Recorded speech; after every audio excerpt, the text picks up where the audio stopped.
Bonjour, c'est la 10e et dernière vidéo de notre série d'initiation à la méditation silencieuse. Je l'ai intitulée « Vers la contemplation ». Nous allons regarder aujourd'hui comment on arrive vers les états plus avancés, on pourrait dire, de la méditation, de la prière, ce qu'on appelle à proprement parler les états contemplatifs. Dans cette vidéo, nous verrons donc trois choses. D'abord, la grâce de la contemplation, comment se fait ce passage, comment est reçu ce don divin. Puis, dans un deuxième temps, de manière plus concrète, quels sont les critères de discernement et d'action lorsque cette grâce est donnée. Et enfin, puisque c'est la dernière vidéo de cette série, je donnerai trois recommandations finales pour notre vie de prière. Le premier point de cette vidéo, c'est donc d'aborder la grâce de la contemplation. Pour commencer, je vais situer ce passage à la contemplation dans l'ensemble de la vie de prière. Le cadre général peut être éclairé par la métaphore que donne Thérèse d'Avila. Elle compare notre âme à un château, à une grande maison. Et elle dit « Mon âme est comme un château avec de nombreuses pièces ». Elle appelle les grandes pièces des demeures, de nombreuses demeures dans ce château. Et Dieu, lui, se tient au centre du château, au centre de mon âme. Mais moi, je suis comme à l'extérieur de mon âme, je suis comme sur les périphéries de mon âme. Et tout l'enjeu de la vie de prière, ça va être progressivement de me laisser conduire et de pénétrer vers le centre de mon âme, dans mon intériorité profonde, ce lieu qui est en moi ouvert à la présence même de Dieu. Alors sur ce chemin, elle distingue 7, on pourrait dire cercles concentriques ou bien 7 demeures successives pour atteindre le cœur du cœur. Et elle marque une frontière assez précise, un seuil vraiment significatif entre les 3e et les 4e demeures. Et les 4e demeures, c'est vraiment ce qu'elle appelle l'entrée dans les états contemplatifs, l'entrée dans la contemplation proprement dite. Les premières et 2e demeures, on pourrait dire que c'est le démarrage de la vie de prière. Les 2e et 3e, c'est l'approfondissement de la vie de prière, peut-être le recueillement actif que nous avons évoqué, notamment dans la vidéo numéro 7, la simplification qui s'opère progressivement. Mais quand on arrive aux 4e demeure, l'équilibre général de la prière va se trouver comme modifié, nous dit Thérèse d'Avila. Alors ce qui change avec les 4e demeures, nous dit Thérèse d'Avila, c'est qu'il y a une action de Dieu d'un nouveau type, ce qu'elle va appeler le secours particulier de Dieu. Avant cela, donc dans les 3 premières demeures, Dieu agit, bien évidemment, nous l'avons vu, Dieu nous attire, Dieu nous parle, Dieu nous communique sa paix, etc. De diverses manières, nous y avons suffisamment insisté dans ce qui précédait. C'est ce que l'on appelle le secours général de Dieu. Dieu intervient sous le mode de ce secours général. Ce qui marque les 4e demeures, c'est qu'il va y avoir une emprise de Dieu plus forte sur l'âme, ce qu'on va appeler donc le secours particulier de Dieu, ou encore son action surnaturelle. L'image que Thérèse d'Avila utilise, c'est celle de l'arrosage du jardin. Mon âme est comme un jardin que j'arrose chaque jour par cette activité de la prière. Et dit de manière habituelle, les 3 premiers ordres, les 3 premières demeures, de manière habituelle, eh bien, arroser le jardin, ça veut dire aller au puits, puiser l'eau de la source qui m'est donnée, remplir mon arrosoir et puis arroser le jardin à la main, paisiblement, tranquillement, laborieusement aussi. Voilà ce qui est habituel.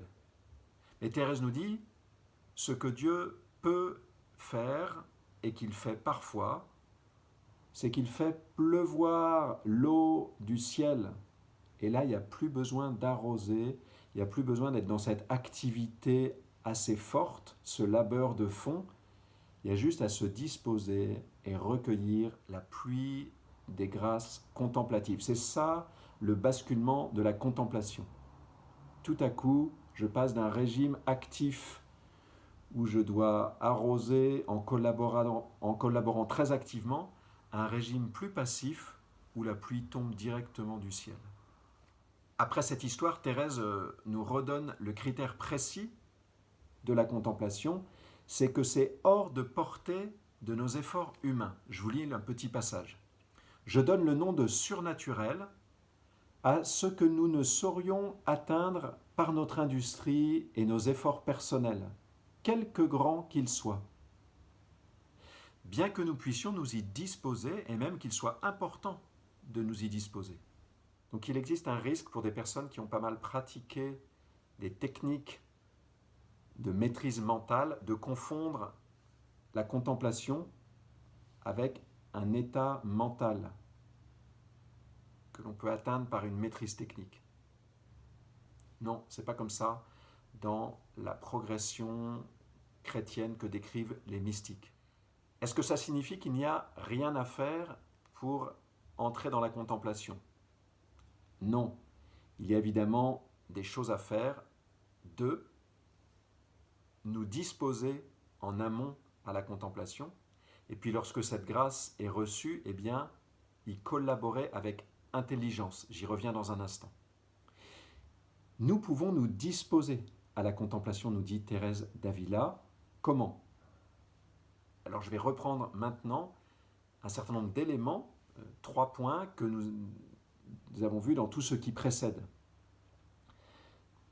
Je vais me disposer par mon implication active dans la prière, dans les 4 étapes de la prière, lectio, meditatio, oratio, et puis, vous voyez, pour là être prêt à me laisser conduire à la contemplation, si Dieu le veut. Mais pour ça, il faut que je me sois mouillé la chemise, j'allais dire, que je sois vraiment entré avec cœur, avec ferveur, avec implication dans la prière. Deuxièmement, pour me disposer à la contemplation, il est essentiel de garder le cap de la simplification. Vous vous souvenez que nous avons parlé dans la 7e vidéo de ce principe directeur, on pourrait dire, de ma prière. Me laisser conduire vers les choses simples. C'est-à-dire chercher à entrer dans ce recueillement actif qui bien souvent est le lieu où Dieu vient me chercher pour me faire entrer dans un recueillement plus profond qu'un recueillement passif. C'est un peu la salle d'attente de la contemplation, vous voyez, ce recueillement actif. Ce lieu où je ne suis plus qu'à simplement peut-être parfois répéter juste une parole, un peu très centrée sur le fait que Dieu n'est pas loin, j'entretiens un peu le feu. Le passage à la contemplation, parfois, ne va pas être très sensiblement différent. Et pourtant, il y aura un approfondissement, un goût particulier. Et le 3e point pour me disposer à aller vers la contemplation, c'est la confiance. C'est-à-dire que c'est surtout pas d'être inquiet de recevoir cette grâce en disant quand est-ce que ça vient, quand est-ce que ça vient. Non. L'enjeu vraiment, c'est d'avoir confiance que Dieu conduit ma prière, que je fais ce que j'ai à faire, je fais mon labeur, j'arrose le jardin et je fais confiance à ce que Dieu me donne au jour le jour. Et renouveler vraiment cette confiance dans la présence et l'action de Dieu. Et donc je ne vais pas prédéterminer la manière dont Dieu va agir, je ne vais pas projeter mes envies sur Dieu, je le laisse faire et je lui dis que j'ai confiance en lui et je renouvelle cet acte de confiance très souvent dans la prière. Ça, c'est la meilleure manière de me disposer à ce que Dieu me communique, une grâce contemplative. Et lorsque cette grâce se produit, lorsqu'il y a une intervention qu'on pourrait qualifier de surnaturelle de Dieu, alors il va falloir se laisser faire, c'est-à-dire débrayer de ce registre assez actif des 3 premières demeures et laisser Dieu me faire entrer dans une attitude plus passive. Et la clé, du coup, vous comprenez, pour ce passage-là, ça va être de savoir passer de l'implication active à une grande passivité.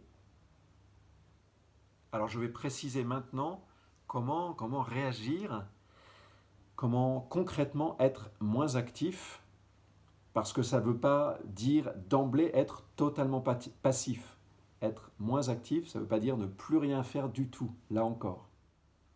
Le deuxième point de cette vidéo, c'est donc de voir maintenant quels sont les critères de discernement que cette grâce contemplative est donnée.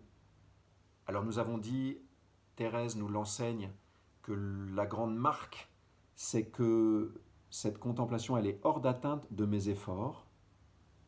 Cette grâce, c'est Dieu qui la donne, par définition. Mais dire ça, ça ne suffit pas forcément, puisque par le recueillement actif, eh bien, je puis déjà être conduit à un silence profond, à une vraie quiétude. C'est pourquoi Thérèse d'Avila et Jean de la Croix ajoutent des critères supplémentaires. Il y a 3 signes que j'entre dans la contemplation. Le premier, c'est que mon esprit devient comme incapable de méditer. Il y a comme une impuissance de l'intelligence à tenir des raisonnements, à avoir des idées en tête. Une perte de goût pour la méditation, alors même qu'auparavant j'y avais du goût à ce travail de ruminer la parole et qu'elle libère sa saveur.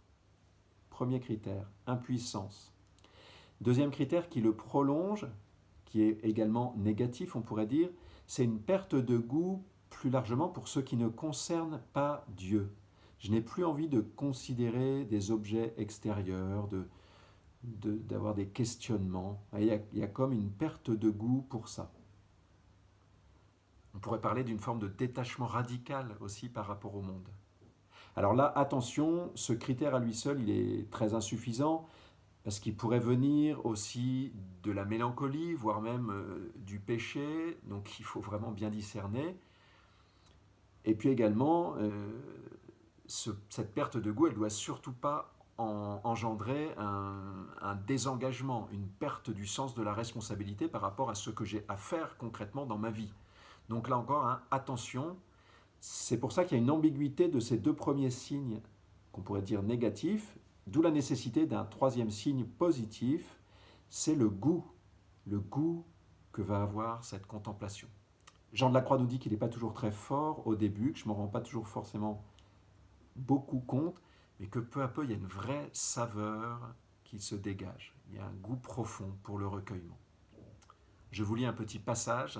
« Si l'âme prend plaisir d'être seule avec attention amoureuse à Dieu, sans considération particulière, en paix intérieure, quiétude, repos, sans acte ni exercice des puissances. » Vous voyez, on n'est pas en train de réfléchir à des choses particulières. Je prolonge.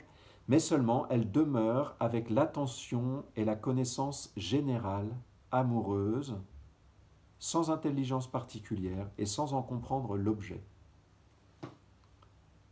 Autrement dit, c'est comme une attention un peu générale à Jésus ou au Père qui est présent, à Dieu, Trinité qui est présent, une attention générale, mais qui ne passe plus par des idées précises, par des notions particulières, par des réflexions déterminées. Alors on peut essayer un tout petit peu de comprendre ce qui se produit à l'intérieur de nous. Jean de la Croix nous explique qu'au fond, c'est que la volonté, elle commence à être comme captivée de manière assez profonde par Dieu, Dieu lui-même. Et donc c'est comme si cette volonté, elle n'avait plus l'énergie pour pousser l'intelligence à s'appliquer à des notions ou à des objets particuliers, à des pensées particulières sur Dieu. Alors ça ne veut pas dire que l'intelligence est occupée pour autant. Et ça va être une des difficultés à traiter. Alors que faut-il faire pour collaborer à cette grâce lorsqu'elle est reçue? C'est un équilibre à tenir entre ce que Jean de la Croix nous dit, ne perturbe pas l'action de Dieu. Donc, l'insistance de Jean de la Croix, qui marque vraiment l'entrée dans la contemplation, c'est il faut basculer dans plus de passivité. surtout ne pas perturber l'action de Dieu. Et donc si on restait dans le registre de la réflexion, de la méditation, vous voyez, où on a une certaine activité, voire un petit discours intérieur, eh bien nous passerions à côté de la grâce que Dieu est en train d'essayer de nous donner et qui ne s'impose pas nécessairement immédiatement, avec violence, j'allais dire. Il faut aussi y réagir et l'accueillir. C'est le point d'attention de Jean de la Croix, ne pas perturber l'action de Dieu. Vraiment, vous voyez, laissez Dieu passer au premier plan. Autant dans toute une partie de la prière dont nous avons parlé, surtout dans les 7 premières vidéos, il fallait être plutôt actif, fournir le travail, autant là, vraiment la réaction c'est laisse Dieu passer et adapte-toi. Entre dans cette passivité, laisse-toi faire par Dieu. Et cependant, nous dit pour le coup Thérèse d'Avila, il faut faire attention qu'on ne bascule pas d'emblée dans les états les plus avancés de la vie contemplative, où à la fois la volonté et l'intelligence sont comme subjuguées par Dieu, pénétrées au point de ne pas avoir à se poser la question de ce qu'elles ont à faire. Il y a comme une aimantation presque. Voilà, ça ne commence pas comme ça, c'est-à-dire qu'il y a la 4e, la 5e, la 6e, la 7e demeure, mais là je parle simplement de ce démarrage de la 4e. Et là, Thérèse d'Avila nous dit, là, la volonté, effectivement, elle commence à être un peu captivée par Dieu, mais l'intelligence, il ne faut pas qu'elle se mette à flotter pour autant. Et je viens de parler de ce goût de la volonté, au fond, pour simplement être à cette présence de Dieu, mais l'intelligence ne doit pas pour autant demeurer sans nourriture, sans quoi, nous dit Thérèse d'Avila, elle risque de se remettre à discourir intérieurement et donc à venir nous faire sortir de la grâce contemplative. Pour le dire autrement, Thérèse d'Avila dit « Je ne peux pas laisser mon intelligence sans objet, sans un os à ronger. » L'intelligence, dans ces démarrages des états contemplatifs, il lui faut encore absolument quelque chose. Et donc, vous voyez bien qu'on ne va pas être très loin de ce qui se passe dans le recueillement actif. Il va falloir continuer à maintenir une petite activité des puissances de l'âme, entretenir le feu, vous voyez, continuer régulièrement d'entretenir le feu, mais ça va être comme de manière encore plus fine, plus espacée. Parfois, il n'y aura plus besoin de prononcer une parole intérieure, ça pourrait être tout simplement une attention un petit peu renouvelée, un petit acte d'attention à la présence du Seigneur, un acte d'attention à la présence de Dieu. Ça pourra suffire, nous dit Thérèse d'Avila, à maintenir cette orientation. Vous voyez, il y a comme une alchimie qui se met en place entre cette petite action de fond, j'entretiens le feu, et puis cet attrait que Dieu produit et qui fait tout le reste de cette prière contemplative. Bref, la passivité domine désormais, mais une certaine activité demeure au second plan. Je vous donne 3 recommandations finales pour la vie de prière, pour la méditation. Dialoguer, persévérer, aimer. Tout d'abord, dialoguer. L'enjeu de la vie de prière, c'est de laisser s'établir un vrai dialogue avec Jésus quotidien. Donc nous venons de voir dans le 3e volet de cette initiation, les vidéos 8, 9 et puis 10, peut-être des distinctions un peu plus fines sur les modalités de la révélation, les manières dont Dieu parle dans la vidéo 9, ou bien sur le degré contemplatif, l'entrée dans la contemplation dans cette 10e vidéo. Ces distinctions-là, elles ne sont pas sans intérêt, mais elles sont secondes. Ce qui compte, c'est de mettre en place dans votre vie un vrai dialogue d'amour fidèle avec le Seigneur. Et une sorte de conversation de fond avec Dieu que l'on reprend chaque jour, conversation qui s'installe et puis qui peu à peu va déborder le seul temps de la méditation pour gagner, et ça c'est une très bonne nouvelle, pour gagner le reste de ma journée. Donc cette conversation avec le Seigneur, elle va pouvoir progressivement être l'espèce de tissu profond de toute ma vie. Et si vous êtes vraiment focalisé par ce dialogue avec Dieu, eh bien vous allez avoir la boussole au fond essentielle pour sentir comment vous réajuster. Il y aura des moments où vous sentirez qu'au fond, vous parlez trop, que vous êtes dans votre prière et qu'en fait, il faut écouter plus. Et le Seigneur, il va vous faire sentir, il va dire, mais laisse-moi parler, tais-toi. Parfois, Dieu, il peut nous dire ça dans une motion intérieure. Tais-toi, écoute. Et puis à d'autres moments, vous allez vous apercevoir que vous écoutez en recueillant la parole de Dieu, en la prenant dans votre méditation. Mais le bon Dieu, il va vous dire, mais parle-moi, qu'est-ce que tu as à me dire, qu'est-ce que tu as sur les tripes, qu'est-ce que tu as dans le cœur, parle-moi d'abondance de cœur. Voilà. Si vous écoutez, si vous parlez, si vous respectez le temps pour parler, le temps pour écouter, alors pas d'inquiétude, la vie de prière va se mettre en place et s'approfondir jour après jour, mois après mois, année après année.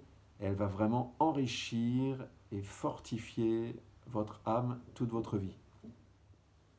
Alors de manière très pratique, il peut être utile d'avoir un carnet de méditation, d'avoir un carnet de prière. À quoi ça sert?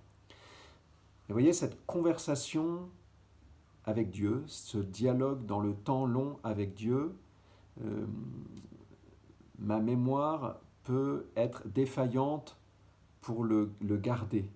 Et donc ça peut être un outil précieux, fécond, d'avoir un carnet dans lequel on note, alors non pas de manière kilométrique, tout ce qui nous vient dans la prière chaque jour, sinon ça ferait peut-être des volumes, mais on va pouvoir noter peut-être une parole qui est reçue intérieurement, une parole qu'on a méditée et qui nous est apparue comme un peu substantielle, nourrissante, ou bien une prière qui est montée de notre cœur, qui a jailli dans notre âme, et qui nous paraît être une demande assez fondamentale.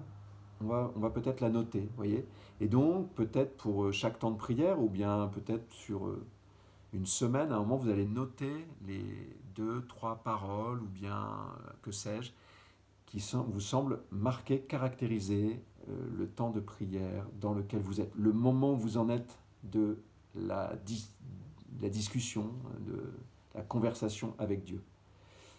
Et parfois, ça peut permettre de repérer les grandes arêtes de cette discussion, de repérer les paroles substantielles qui ont été données à un moment de manière assez forte, ou bien celles qui reviennent, des paroles, vous voyez, qui sont vraiment des paroles nourrissantes, des paroles de vie, qui reviennent un peu régulièrement au fil des mois ou des années.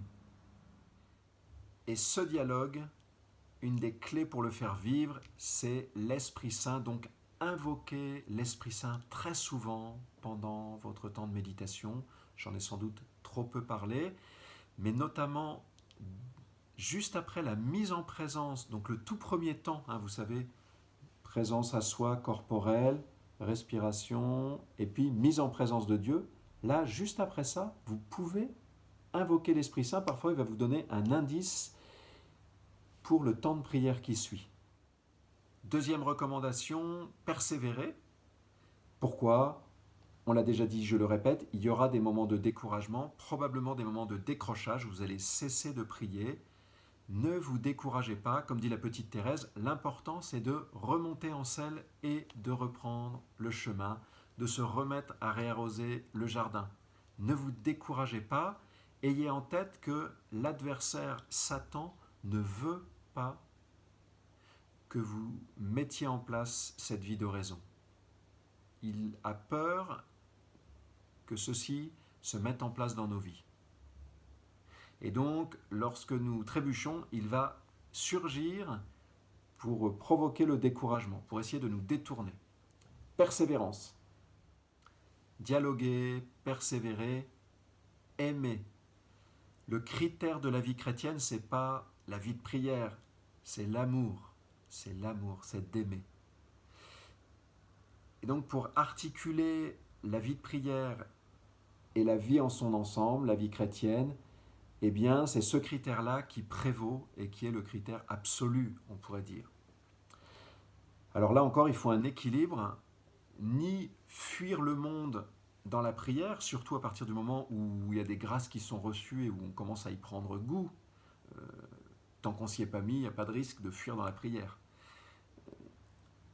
Alors là, il faut écouter Saint Vincent de Paul qui disait aux filles de la charité, si on vient vous voir et qu'on fait appel à vous pour venir aider une famille qui est dans le besoin, laissez là votre prière et allez. C'est la charité qui est première. C'est la charité qui est première.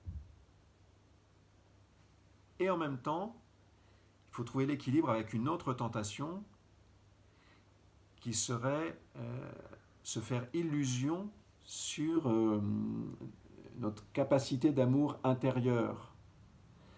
C'est-à-dire que mon amour en moi vient de cette présence de Jésus.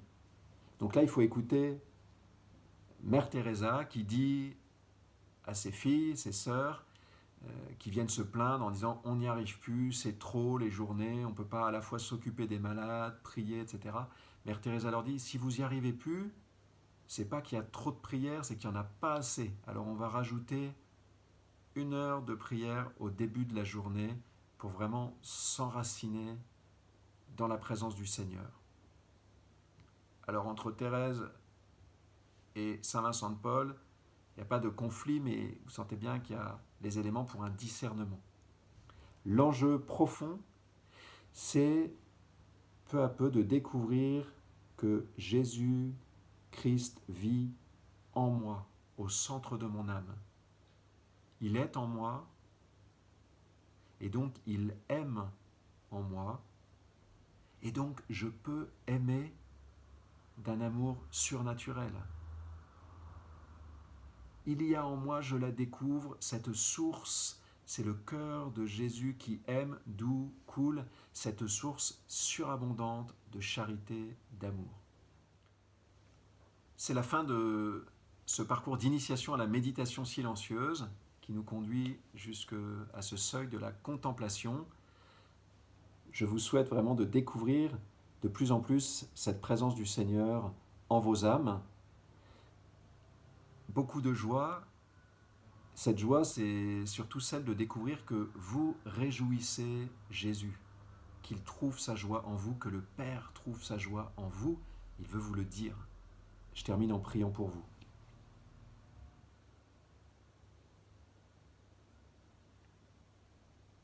Seigneur Jésus, je te prie pour chacune des personnes qui regardent cette vidéo.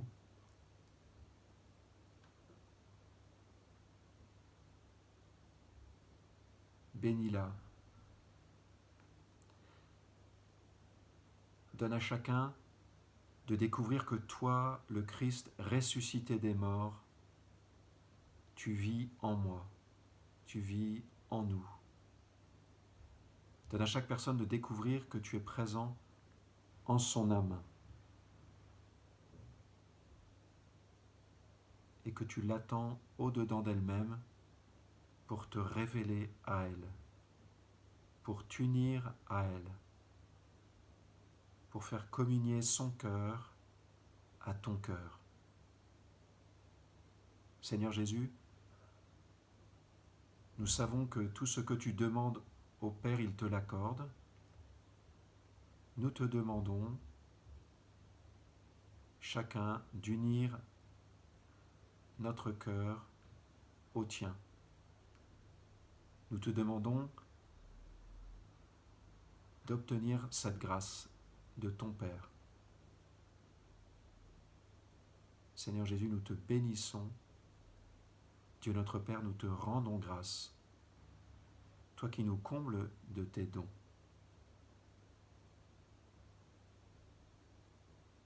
Amen.